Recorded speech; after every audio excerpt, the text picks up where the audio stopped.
샬롬 반갑습니다. 오늘은 고린도전서 15장 12절에서 19절 말씀으로 예수님이 부활하신 이유라는 제목으로 말씀을 증거하겠습니다.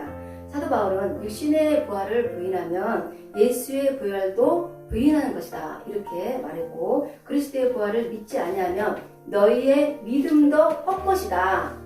너희의 죄가 여전히 그대로 있다. 그렇게 기록하였습니다. 그리고 그리스도께서 부활하지 못했다면 너희들이 전파하는 것도 헛것이다. 너희의 믿음도 헛것이다. 이렇게 기록하였습니다. 죽은 자가 다시 살아나는 일이 없으면 하나님께서 그리스도를 다시 살리지 아니했다. 이렇게 말씀하셨고, 또 죽은 자가 다시 살아나는 일이 없다면 그리스도가 다시 살아나신 일이 없었을 것이라고 이렇게 사도 바울은 기록했습니다.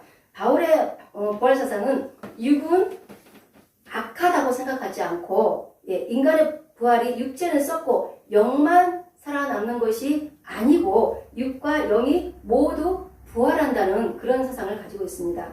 예수님이 육체와 영이 동시에 부활된 것처럼 우리 믿는 자들은 죽음 이후에 그대로 끝나는 것이 아니라 영과 육이 같이 부활한다. 그것이 곧 영생인데 그 영생을 믿는 부활신앙이 곧 바울의 부활신앙이었습니다. 사람이 죽으면 구약시대에 보면은 뭐라고 써있죠? 시편 같은 데 많이 써있죠? 음부의 세계로 간다. 그렇게 써있어요. 부활한다? 구약시대에서는 그렇게 많이 써있지 않습니다. 하지만 이 부활의 사상, 이 십자가의 도를 가르친, 그 사상을 가르친 사람이 바로 사도 바울입니다. 이렇게 가장 중요한 핵심을 가리킨 것은 십자가의 도, 십자가의 부활 사건, 고린도전서 15장에서는 그것을 다루고 있죠. 예수 그리스도께서 성경대로 죽었다가 다시 살아났다는 것을 강조하고 있습니다. 이것은 부활 사건을 믿지 않는다면 앞으로 예수님이 다시 오겠다는 그 재림주, 그 부활도 믿지 못한다는 것이죠. 이것을 믿지 못하고 너희들이 복음을 전하고 있는 것은 헛것이며 너희들이 믿는 그 하나님은 헛것이다. 이렇게 말씀하고 있는 것이죠. 오늘은 예수님이 처음으로 왔다가 십자가에 죽으시고 다시 부활하신 것을 기념하는 부활절입니다. 예수 그리스도는 사망 권세를 이기고 성경대로 부활한 것입니다. 그래서 기독교는 무슨 종교라고 하죠? 부활 종교라고 하잖아요. 다른 종교가 많지만 이 종교가 부활 종교다. 그렇게 말하는 종교는 정말 없습니다. 그래서 예언대로, 말씀대로, 구약에 쭉 이어져 오는 그 말씀대로, 예언대로 성취가 된 것이죠. 가장 핵심적인 말씀 한 가지만 뽑는다면 오늘 제가 프린터에 준 그 프린트물을 걸고 같이 낭독해 볼까요? 이사야 53장 5절에서 6절까지입니다. 함께 큰 목소리로 같이 낭독해 봅시다. 그가 찔림은 우리의 허물 때문이요 그가 상함은 우리의 죄악 때문이라. 그가 징계를 받음으로 우리는 평화를 누리고 그가 채찍에 맞음으로 우리는 나음을 받았다. 우리는 다 양 같아서 그릇 행하여 각기 제 길로 갔거늘 여호와께서는 우리 모두의 죄악을 그에게 담당시키셨도다. 아멘. 무엇 때문에 죽었다고요? 무엇 때문에? 우리의 허물과 죄악 때문에 죽은 거예요. 그냥 죽은 것이 아니에요. 이래서 예수님의 초림 때죠. 초림 때 이 사명은 죄인을 구원하러 오신 거예요. 초림 때와 재림 때는 예수님의 사명이 달라요. 그래서 오늘 설교는 핵심이 그거예요. 그래서 초림 때 지금 죽으시고 부활한 이유는 우리의 허물과 죄를 위해서 죽으시고 부활하신 거예요. 그러면 부활했으면 그 이후에 예수님의 사명이 별도로 또 있겠죠. 그래서 예수님께서 부활하셔서 부활의 영이 우리 안에 들어오면 우리가 부활의 영, 하나님의 그 영과 우리가 하나의 연합이 되어서 살아가야만이 하나님의 자녀로서 삶을 우리가 살아간다는 것이죠. 그래서 형식적으로 부활을 믿는다고 해서 교회에서 예배드리고 흰떡을 먹고 또 헌금 드리고 또 무엇을 먹죠? 계란을 먹잖아요. 계란은 부활의 상징이잖아요. 그래서 그렇게 먹고 가고, 그래서 20년, 30년 동안 교회를 다니고 열심히 신앙생활해도 정말 우리가 이 삶 속에서 부활의 신앙을 갖고 살지 않는다면 우리가 앞으로 올 이 말세 시대에 예수님이 다시 오실 그 부활도 믿지 못한다는 거죠. 예수님이 이 땅에 왜 다시 오셨을까요? 우리를 구원하기 위해. 우리를 구원하기 위해서 오셨는데 다시 오신 거예요. 다시 오신 이유가 있어요. 우리는 다시 오신 이유, 그리고 예수님의 사명에 대해서 우리가 분명히 알고 있어야 된다는 거죠. 그래서 우리는 시대적으로 맞게끔 우리가 신앙생활을 해야 돼요. 우리가 구약의 예전에 그 신앙생활, 그것은 우리가 신약 시대를 살고 있지만 예수님 지금 그리스도 안에 합한 자가 되어 살고 있지만 구약을 왜 알아야 되냐면 하나님의 시초부터 태초부터 하나님께 예정해 놓은 계획이 있어요. 그것들을 알아가기 위해서 구속사적으로 구약 성경을 알아야 되기 때문에 봐야 되고 또 그 구약의 성경이 신약에서 성취되었다. 그것을 우리가 분명히 알고 그럼 우리가 이 시대에 성취된 것 이후에 우리는 어떻게 삶을 살아야 되는가 이런 것들을 우리가 준비할 수 있다는 거죠. 그냥 무작정 막 기뻐서 찬양하고 춤추고 예배 그것이 아니라는 거죠. 내가 준비된 만큼 하나님께서 하나님의 영으로 우리를 시대적으로 쓰시기 위해서 우리를 이끌고 간다는 것을 잘 아시기 바랍니다. 그래서 예수 죽음, 내 죽음, 예수 부활, 내 부활, 예수 재림, 내 재림 그것이 동일하게 같이 가야 돼요. 예수님은 부활했는데 나는 부활 안 해. 예수님 재림하는데 나는 재림 안 해. 그것이 아닙니다. 부활의 뜻은 한자로 풀이하면 다시 부, 살다, 활 합쳐서 다시 살다 한자로 부활이라는 뜻입니다. 육신의 부활과 영의 부활이 있는데 육신의 부활은 가장 대표적인 말씀이 있다면 인물 누구 있죠? 나사로죠. 죽었다 다시 살아났잖아요. 나사로와 예수님의 육체가 죽었다가 다시 살아난 것은 육체의 부활에 속한 것이에요. 그래서 영의 부활은 죽은 영이 다시 살아나는 것을 뜻하는데 마태복음 8장에 보면 유명한 말씀이 있죠. 주여 내가 먼저 가서 내 아버지를 장사하게 하옵소서 한 제자가 그렇게 말했는데 예수님이 뭐라고 하죠? 죽은 자들을 장사해라. 그리고 너는 나를 따르라. 이렇게 말씀하셨잖아요. 이 말씀은 예수님은 육신을 가졌지만 영이에요. 그래서 너희들이 하나님을 믿는 하나님께 속한 자들이면 너희들은 하나님의 영을 가진 자들이다. 하지만 하나님의 영이 없는 자는 이미 죽은 자들이다. 그래서 이 하나님이 없는 이미 죽은 자들이 이미 육신이 정말 죽어버린 영혼이 떠나버린 그들을 장사해라. 그리고 너는 나를 따르라. 말씀 따라가라. 성령 따라가라. 그 뜻이에요. 그래서 우리가 하나님을 믿으면 해야 될 일과 먼저 우선순위가 있어요. 내가 1순위, 2순위 어떤 일을 할 것인가. 그래서 영에 속한 일, 세상에 속한 일 이런 것을 잘 구분해서 우리가 먼저 해야 될 것을 결정해서 나가야 될 줄 믿습니다. 요한복음 6장 63절을 함께 낭독해 볼까요? 살리는 것은 영이니 육은 무익하니라. 내가 너희에게 이런 말은 영이요 생명이라. 이 말씀은 예수님의 육신을 가졌지만 영이라고 표현했어요. 예수님이 하신 말씀은 영이요 생명이에요. 성경에서 예수님이 하신 말씀은 인간의 마음으로 그냥 나오는 말씀들이 아니에요.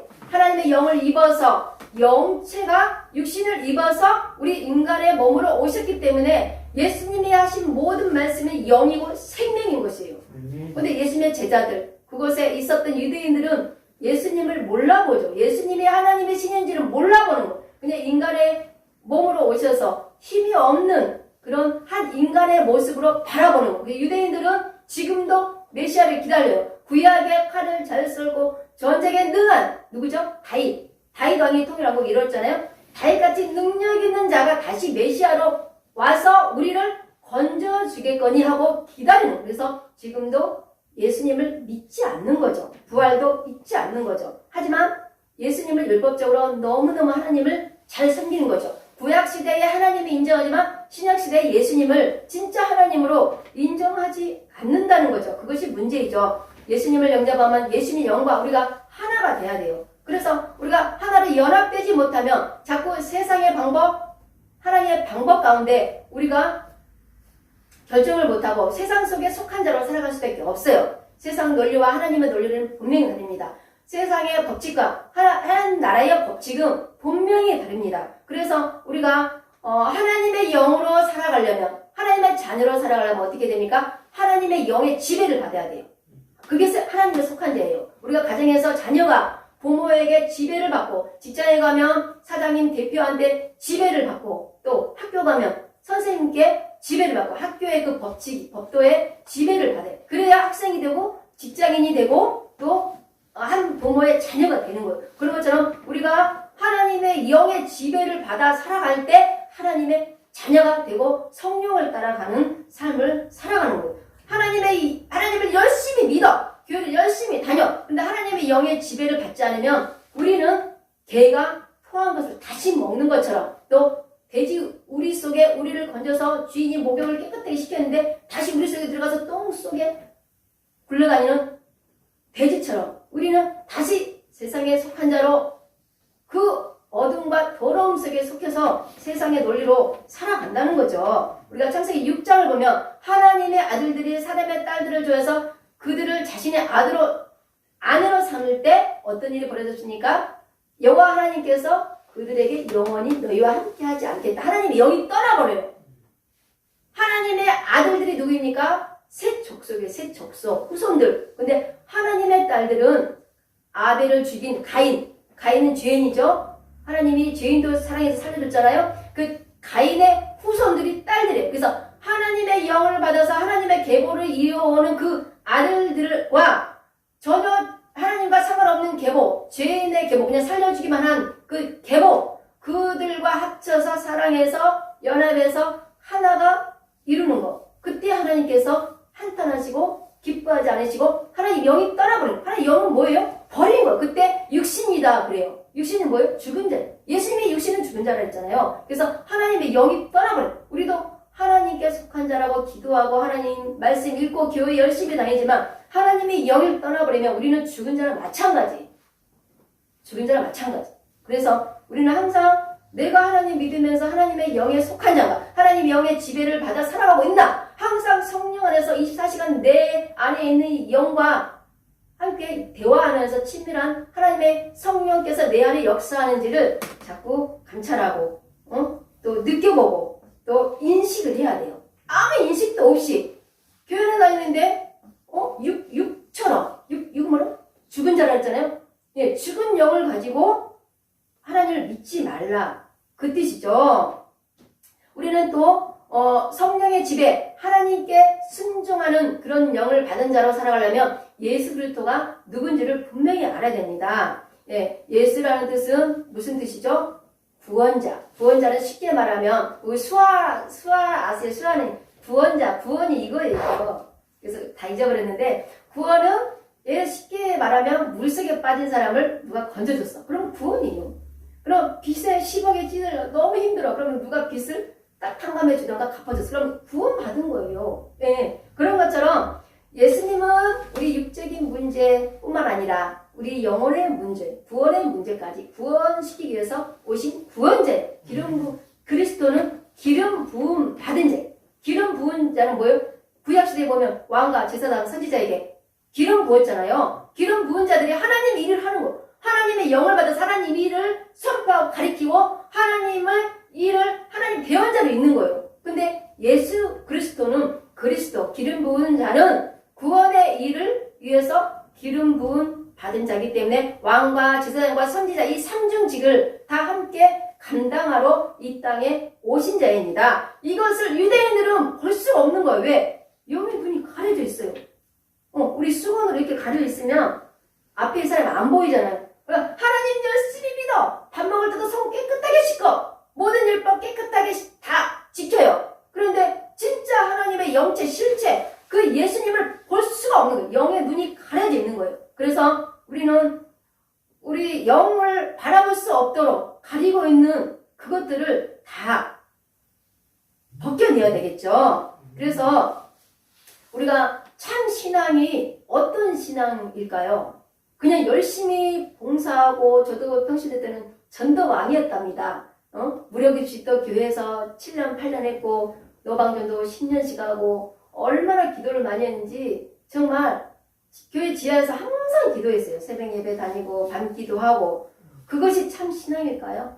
그때는 제가 그게 참 신앙인 줄 알았어요. 목사님들이 잘 안 가르쳐 주니까. 근데 참 신앙은 나의 현 주소를 아는 거예요. 내 신앙을 지금 어느 정도의 신앙까지 왔는지 내 믿음이 어느 척도까지 왔는지 알고 이제 내가 앞으로 해야 될 그 사명 내가 여기까지 오면서 내가 이끌어야 될 그 영혼들을 바라보고 기도하고 또 나는 앞으로의 시대를 준비하는 사역자로 종으로 살아가는 거예요. 그래서 신학도 하고 선교사도 받고 전도사도 받고 강도사 목사도 받는 거예요. 내가 그냥 살아온 삶 간증이나 하고 하나님 좋은 분이야 복 주신 분이야 그것만 전하는 게 아니에요. 그거는 누구나 다 알고 있어요. 예, 그래서 교회 다니는데 복을 못 받으면 그냥 교회 다니는 하나님이 너 복 받았냐? 그러면 한단 말이에요. 우리의 최종 목적은 복 받는 게 아니라는 거죠. 우리 영혼 구원, 앞으로 재림주를 기다리며 이 시대가 어떻게 도래해야 할지를 알아야 돼. 우리나라 정치가 아무리 기도해도 지금 그 정부에서 계속 머물잖아요. 그 정부가 오래 가요. 그런 것처럼 우리가 아무리 기도해도 우리의 이 세상의 주간의 역사는 하나님이 이끌어가는 거예요. 그래서 우리가 이 시대적 흐름을 잘 타고 가야 돼요. 장사 지낼 때 세마포를 입고 얼굴을 흰 수건을 불들 말랐는데 부활할 때 어떻게 했어요? 세마포와 흰 수건을 그대로 입고 예수님은 그냥 부활했어요. 부활할 때 영과 육이 같이 부활한 거예요. 예, 그래서 이렇게 재림할 때도 그러고 우리가 다시 죽어서 재림주가 우리를 부활시키는 그 날에도 같이 부활한다는 거죠. 사람들은 믿지 않는 거예요. 왜? 지금 죽은 자들이 다 잠자고 있기 때문에 믿지 않는 거죠. 이 육신과 영체로 부활해서 이 땅에 40일 동안 제자들과 함께 했어요. 그냥 함께 했을까요? 40일 동안 함께 하면서 예수님이 한 사역이 있어요.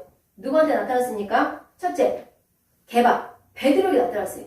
베드로는 12 제자 중에 3번이나 부인했어요. 나 예수님 모른다고. 그렇게 나쁜 놈이에요. 왜? 베드로가.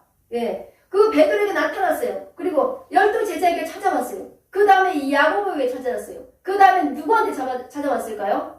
바로 우리한테, 나한테 찾아온 거예요. 예수님이 죽으시고 부활해서 그냥 찾아가겠어요? 나 부활했다, 나 기적 일으켰다. 그래서 찾아온 게 아니에요.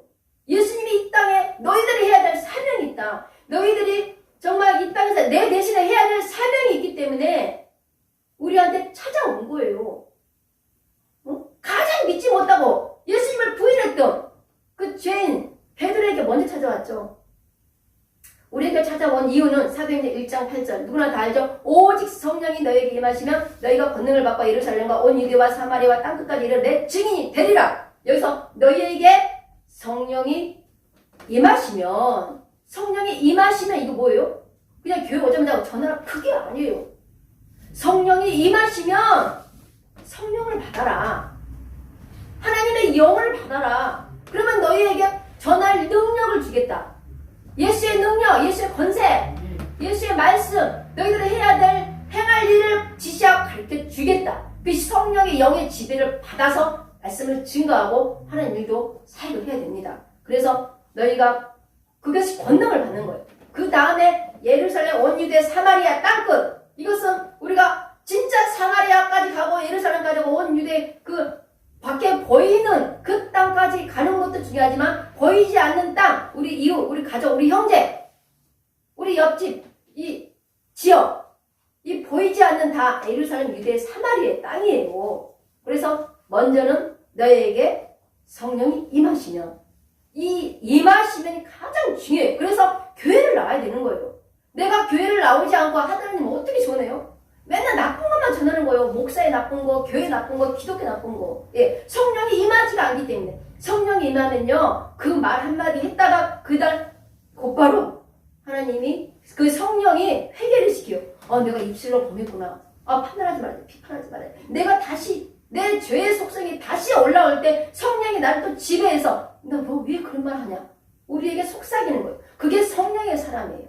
그래서 우리는 성령의 지배를 받아서 그것이 곧 권능인데 예루살렘, 유대, 사마리아까지 땅끝까지 내 증인이 되라. 이게 예수님의 지상 명령인 것이에요. 너희들이 지상 명령을 다 수행했을 때 예수님이 영과 육체를 입고 다시 재림주 부활해서 너희들이 이 땅에서 너희들과 함께 살아가야 예비처를 하나님이 또 만드시는 것을 보여주신다는 거죠. 그래서 우리가 하나님께서 마지막까지 이 세상을 향한 하나님 나라 이 완성에 가는 것을 바라보며 함께 가는 것이 참 신앙이에요.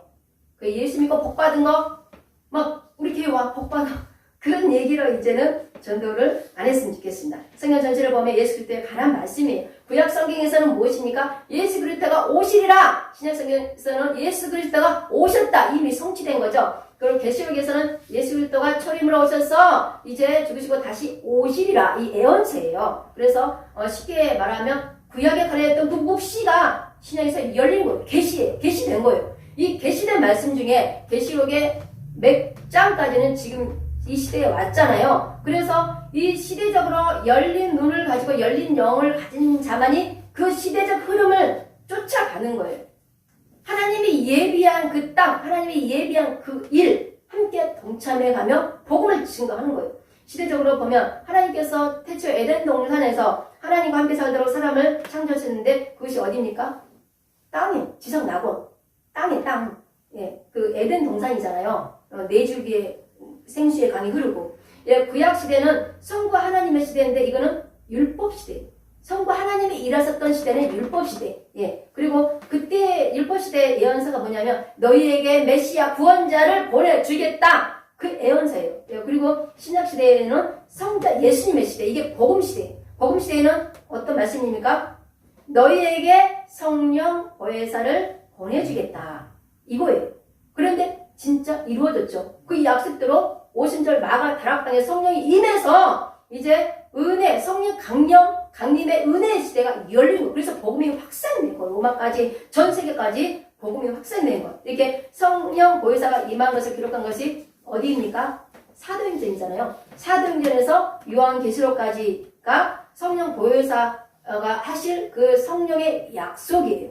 우리는 성령 보혜사께서 다시 계속 일하실 그 성령을 기대하며 바라보며 우리가 동참을 성령 안에서 우리가 하나님 일을 해야 된다는 거죠. 이제 그 약속이 무엇입니까? 성령 하나님이 이룬 것도 있지만 지금 계속 이루어지고 있잖아요. 그 너희에게 이렇게 해주겠다. 그 약속이 있어. 그 약속이 무엇입니까? 이제 성부 하나님이 약속도 다 이루어졌고 성자 하나님의 약속도 다 이루어졌고 이제 성령 하나님이 우리를 이끌어 가시면서 우리에게 하실 일이 있다는 거죠. 그리고 이 지금은 말세 시대예요. 성령 보혜사 시대이고 성령 보혜사 시대가 지나면 이제 박해, 핍박의 시대예요. 이게 마지막 말세인데 적 그리스도의 시대가 오는 것입니다. 예수님이 재림하기 전에 이렇게 사탄이 이 세상을 교묘하게 지배하기 위해서 어때요? 이 세상을 지배하는 거예요. 이 세상 모든 사람들이 코로나로 인해서 그 지배하에 더 무너지고 그 속한 자가 되었어요. 우리는 이때 하나님의 왕국, 하나님의 속한 이 나라를 만들 것인지 아니면 사탄의 왕국을 만들 것인지 우리 믿는 자들이 깨어서 기도하고 어떤 증세가 이 땅 가운데 임하는지 하나님의 말세의 징조가 임하는지를 우리 부활절을 통해서 다시 한번 깨달아야 돼요. 예수님 부활, 내 부활, 또 나중에 예수님 부활, 또 내 부활, 또 온다는 것이죠. 그래서 지금 예수님이 부활해서 이 부활로 끝난 것이 아니라는 거죠. 재림지로 오신 예수님이 누구를 위해 왔다고요? 죄인을 위해서 왔죠. 그런데 재림지로 오실 예수님은 누구로 오나요? 의인을 위해서 온단 말이에요. 제가 프린트물 해놨죠? 한번 읽어볼까요? 히브리서 9장 28절과 요한복음 14장 1절에서 3절까지 함께 읽어보겠습니다. 낭독해 보겠습니다.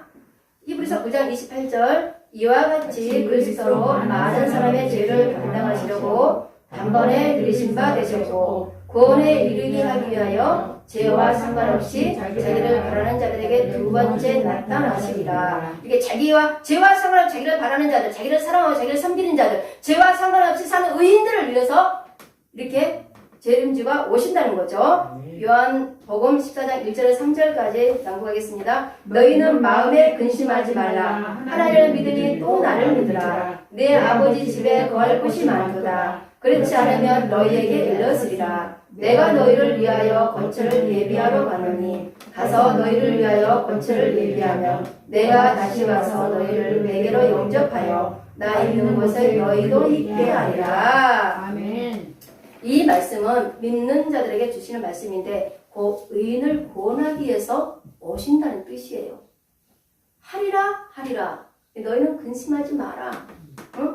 하나님 믿으니 또 나를 믿으라. 예수님이 다시 오신다는 너를 위한 거처가 따로 있다는 거죠. 이 현세의 근심 걱정 염려 불안에 떨지 말라는 거죠. 네. 그래서 예수님의 철임주의 사명과 재림주의 사명은 분명 다르다는 거죠. 이거 다르다는 것을 우리가 확실하게 성경 공부를 하고 또 저는 전도할 때도 알려줘야 돼요. 사람들은 무조건 지금 현세에 어떤 문제를 풀어줘야만이 예수님이 진짜 살아있구나, 내 응답 들어줬구나, 기적이 일어났구나 이렇게 생각하잖아요. 예수님은 기적이 일어나든 안 일어나든 살아계신 분이에요. 이것을 꼭 믿으시기 바랍니다. 예, 고린도후서 5장 10절을 한번 낭독해 볼까요? 구원받은 성도들에 대한 심판에 대해서 나오는데요. 낭독해 봅시다. 이는 우리가 반드시 그리스도의 심판대 앞에 나타나게 되어 각각 선악간에 그 몸으로 행한 것을 따라 받으려 함이라. 우리는 이렇게 구원받은 성도들, 이미 믿는 의인들을 위해서 심판대에 서야 된다는 것을 알려주고 있는 것이에요. 그래서 양과 염소를 가려내고 또 알곡과 가라지를 골라내는 그런 심판대 우리가 반드시 서야 된다는 거죠. 또 벽바다 심판대에서 심판받는 말씀이 나오는데요. 요한계시록 20장 11절에 15절까지 보고 낭독합시다. 또 내가 크고 흰 보좌와 그 위에 앉으신 이를 보니 땅과 하늘이 그 앞에서 피하여 간데 없더라. 또 내가 보니 죽은 자들이 큰 자나 작은 자나 그 보좌 앞에 서 있는데 책들이 펴있고 또 다른 책이 펴졌으니 곧 생명책이라. 죽은 자들이 자기 행위를 따라 책들에 기록된 대로 심판을 받으니 바다가 그 가운데에 죽은 자들을 내주고 또 사망과 음부도 그 가운데에서 죽은 자들을 내주매 각 사람이 자기의 행위대로 심판을 받고 사망과 음부로 불못에 던져지니 이것은 둘째 사망 곧 불못이라. 누구든지 생명책에 기록되지 못한 자는 불못에 던져지리라. 우리가 한 번 죽어서 끝나는 사망이 아니라 또 둘째 사망이 있다는 거죠. 예수님이 부활 때는 우리가 또 사망을 또 심판대에 또 서서 또 불못에 들어가는 사명이 오고 우리가 누구든지 생명책에 기록되지 못한 자는 우리가 하나님의 그 불못에 들어간다는 거죠. 그래서 우리가 하나님을 믿는 의인의 삶을 살면서도 하나님 앞에 심판대에 서서 내가 어떤 사람인가 다시 한번 우리 신앙을 점검해보고 우리 믿음을 점검해보고 그 다음에 우리의 사명을 끝까지 사명을 감당할 수 있는지 우리를 잘 기도해보시는 저와 여러분들이 되길 원합니다. 그리고 이렇게 구원받지 못한 그 최후의 심판이 이렇게 백보자 대심판 때에 일어나는 거예요. 악인도 일어나고 의인도 일어나는 거예요. 이렇게. 그리고 최후 심판을 한 후에 천년 왕국이 이제 건설돼요. 그래서 예수 그리스도께서 만왕의 왕으로 오셔서 1000년 동안 이 땅에서 1000년을 통치하며 하나님 나라가 이 땅에 임하는 것이죠. 그때 하나님의 사랑과 평화가 실현되는 그 나라가 실현되는 거예요. 그래서 예수 그리스도께서 지상에 또다시 부활의 몸으로 오신 것은 땅끝까지 예수님의 제자들이 이것을 전파하는 거죠. 그래서 사도 요한이 담모섬에 가서 이 계시록을 쓴 거예요. 사도 요한이 왜 그렇게 오래까지 살았을까요? 다른 제자들은 다 순교했어요. 순교하고 죽임을 당했지만 사도 요한은 죽임의 문턱에서 건져서 담모섬으로 이배당해서 담모섬에서 계시록을 쓰고 나서 그 다음에 다시 거기서 죽은 거 아니에요. 다시 와서 에베소에서 노원이 될 때까지 하나님을 전하다가 죽었습니다. 그렇게 자연사한 그냥 죽임을 순교한 것에 자연사한 제자는 요한 사도예요. 사도 요한이죠. 그래서 우리가 마지막 말세에 일어나는 일들을 우리가 이 부활신앙을 갖고 우리가 선포하시길 바랍니다. 그래서 죄가 없고 사망이 없고 슬픔이 없고 애통이 없는 기쁨과 사랑의 나라, 곧 하나님이 실현하고자 하는 그 나라가 실현된다는 거죠. 예, 이것을 세상 사람들은 믿지 못해요. 당장 하나님 눈에 안 보이는데 이걸 어떻게 믿습니까? 미래 일을 믿지 못하죠. 하지만 구약에 있었던 모든 말씀들 성경대로 그대로 이루어져서 성취가 된 것입니다. 이것을 우리가 알려주면 되겠지요. 우리는 눈에 보이지 않지만 얼마나 악한 마귀들이 우리 믿는 자들, 안 믿는 자들을 하나님께 속하지 못하도록 하나님의 방법대로 살지 못하도록 해방하고 방해하는지 몰라요. 특히 코로나 통해서 교회 가면 안 된다. 목사 욕하고 교회 욕하고 비방하고 그렇죠. 하지만 그것은 다른 사람들은 그 믿음을 지키면서 정로의 길을 가고 앞으로만 가는데 그 사람은 점점 후퇴하는 거예요. 앞으로 못 가는 거예요. 그래서 판단, 비판, 정죄를 떠나 내가 구원에 이르냐 안 이르냐, 남이 죄를 짓든 안 짓든 판단, 비판, 정죄하지 말고 내 앞길만 가는 것이 내 믿음 지키는 길이에요. 우리는 하나님을 믿는 그 정신이 군대에서 특수부대 훈련 받는 거 있죠. 그 부대가 돼야 돼. 광야를 애굽에서 하나님의 백성들을 이끌어서 이스라엘 백성이라고 말했는데 이제 광야에 딱 돌입했어. 그때가 민수기 1장인데 민수기 1장부터는 하나님의 백성이 아니라 하나님의 군대라고 불러요. 너희들은 이제 하나님의 군대다. 너희들이 광야에서 살아남으려면 특수부대 훈련, 군대 훈련을 받지 않으면 너희들은 죽는다. 그래서 거기다 죽고 갈렙과 여호수아만 살아남았잖아요. 다 죽었어요. 너희들은 하나님의 군대다 그랬는데 다 죽은 거예요. 그래서 우리가 정말 믿음으로 하나님께 순종하지 않으면 이 광야, 이 세상이 광야예요.